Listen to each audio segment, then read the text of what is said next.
we're at a transition period in between cold temperatures and warm temperatures here in, what is it, April? So sometimes it's difficult to decide what you want to do. So the first year we were here at this time frame, we had a lot of green firewood.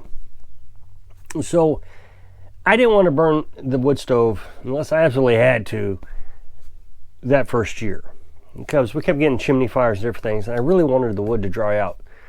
So the second year, I tried to make a commitment to myself that I wasn't going to do anything but firewood until I was done with the wood stove for the year. Well, this year, I kind of caved on that a little bit.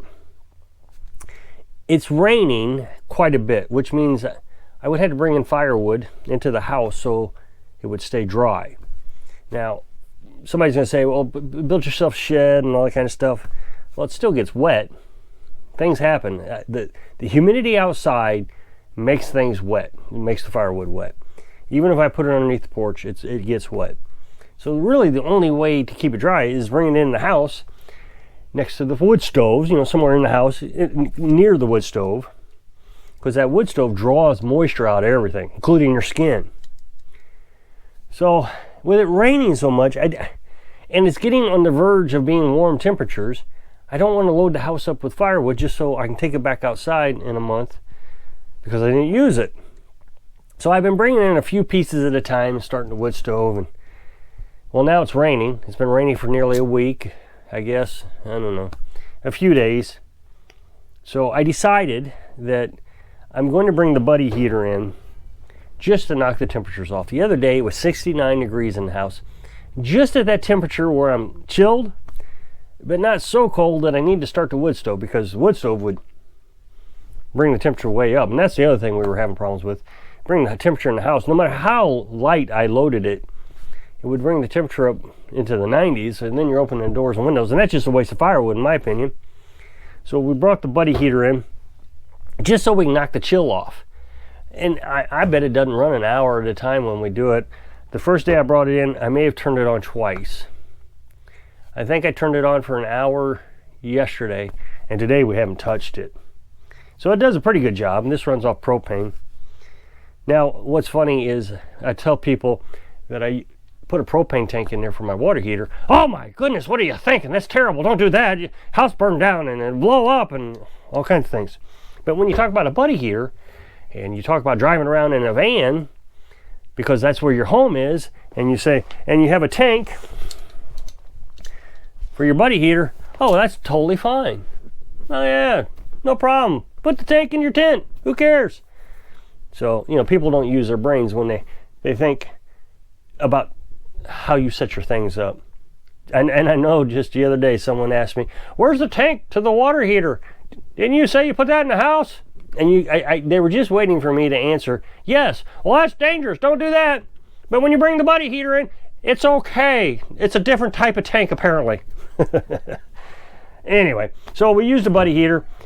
So I wanted to admit my guilt that, oh no, you're not off grid. You're using the propane. That's illegal. I don't have to. And I've said this before, because when you live off grid, apparently you have to think about the end of the world all the time. What about SHTF? Aren't you worried about SHTF? You won't have propane in SHTF. What are you going to do? I'd use the wood stove. I would have brought firewood in. I'm just being lazy. There's an Alaska off-grid channel show years ago, and the woman was saying, we got a wash machine and different things. She said, well, you don't have to be a heathen to live off-grid. And that's true. You don't have to be a heathen. I'm not a heathen. I don't feel like I'm a heathen. I feel like I got the conveniences.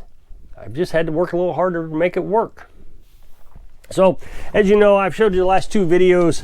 It's been raining quite a bit. And so I've been making a lot of attempts to keep the well from getting dirty. Now, as you probably have heard me say, we bought a well pump. It's a 110 volt well pump. Most of them are 220. And the 220 volt well pumps can be kind of expensive, $500 to, I don't know, $1,000. They're pretty expensive. And DC pumps are just as expensive. So when we got here, and the thing is when we got here, I didn't know anything about DC pumps, well pumps. And then when I found out about them, I already bought what we have, a 110 volt pump. And at the time, DC pumps had brushes in them. So that means you would have had to, every now and then, pull the pump up to replace the brushes. Well, I didn't like that idea either. I guess now they're brushless, so I guess that's better. But DC takes a lot of wire. I mean, there's just a lot of reasons I don't want to run a DC pump. So we have this 110 volt pump. You can buy them off Amazon. Again, I don't sell things on Amazon. I don't have Amazon affiliate links, but you can buy them. This one's a 15 gallon per minute pump. The other one I've showed you before. I don't know if you'll be able to see it if I brought you in here. It's pretty dark. I want to talk about this for a minute though. But the other one I have is a 30 gallon per minute pump. Yeah, I think you can see it. It's right there. And you might be able to tell, I don't know, it's pretty dark in here, that it has a coating of rust around it. So when you buy these off Amazon, it says that they rust. And it was not in the description box, but in the review section, a lot of people complained that they rust. And yeah, they rust. It's stainless steel, but somehow you even stick it down there for a little bit. When we bought that 30 gallon, I tested it. Used a trash can to see if it would work on the generator. We weren't here. We were at Mom's house still. I put it in the back of the truck, and within a couple days, there was rust on it. So it rusts fast. So we have this 15 gallon down here. And the only time I notice the rust in the water is when it sits for a while, 2 or 3 days. I don't use it. Pump it into a bucket, you can see how rust just come right up. If I run it on a daily basis, for whatever reason, the rust doesn't settle in there and it seems to be fine. That's the only downside of this pump. Everything else about it, I love. I love being able to run it off solar panels. I love that it's 110. I love that I can run it off the generator. And that's the other thing about DC pumps is if I wanted to run a DC pump off the generator, I wouldn't be able to do it. This is AC. So the only option you have with DC pump is solar panels or batteries. So I'm quite happy with the setup I've got, whether it was luck or whatever. I don't know if it was totally luck because at the time, like I said, first of all, when I bought this, I didn't know about DC pumps. Then almost instantly after I bought it, I found out about them and it was brushless, or they had brushes on them, and I absolutely didn't want brushes. The more I learn about it, the happier I am that I got this and stayed away from anything else. So if you're going to live off grid, I'm not telling you what to do, but I highly suggest if you have a well to get one of these pumps. And I know the complaint is they rust, but the rust just isn't that bad and you can filter the rust out. So today I started up the well. Sure enough, that rust popped right out into the bucket with it. What it is I have this pipe. Any pump is going to have this pipe and it runs up here. So the pump hangs off the top of the pump. So the hose is right on top of that. So when you pump water, all that water inside, which is about 30 feet for mine, is clean water. So it comes out, it's all clean. All of a sudden you see this spurt of dark. Well, that's because the pump had been holding that water inside there and now it's spitting it out. So I flushed it out, 20, 30 seconds, and it cleaned up. Now, I've been telling you in the last few videos that it's rained really hard for 2 days. We get a little bit of a reprieve today. It's cloudy, but it's a little bit of a reprieve. And then tonight it starts back up. Now, you'll probably know that there was all these tornadoes in Kansas and Nebraska and Iowa. And I think there were some in Missouri. Now, I was watching Ryan Hall. I know everybody loves Ryan Hall. I was watching him last night on live feed. And he said there was spin up 20 or 50 miles, depending on which town. I mean, he said 2 different towns. Depending on which town, west of us. So it was pretty close. But when he said it, there wasn't a raindrop here. It was pretty clear. As a matter of fact, right before I went to bed, sunset, it was about 8:30. And the west over here was clear skies. So they're winning in clouds. So I'm sure everybody's heard about these tornadoes and everything coming through. So there was a lot of rain, so we're gonna get more tonight. So what I did was I hung this up. And yesterday, well, last 2 days, it's been raining, so I didn't come in here. And what my goal was is to keep the water from running down into this spot right here. Now you can see it's a little damp. That's because I dumped water here when I was running the well. So I've got bricks here, kind of holding 2 bags. Now I wanted to get sandbags, but I can't find any right now. I have to wait until winter time. So I use compost and some feed bags to kind of redirect that water over here into this little ditch area underneath that tub. And it's worked pretty good. It got a little damp here. I mean, some of the water made it past, but that's okay. It worked pretty good. Well, I went ahead today and instead of I hung it here and ran it down. So instead of doing that, I extended it out to here. That way I could get more distance away from the well. Remember, I want the water to run this direction because that's downhill. So the further I can get it away from this well, the less likely it's going to run down into this spot here. And it works pretty good. So today I ran the well and it's pretty clean. It's a little bit greenish in color, and what has occurred to me is that rust must be not only staying inside the pump. That's where I used to think it, because it spurted out that rust. It must be kind of spreading out in the water in the well, and it turns it a little bit of a copperish green color. Not bad.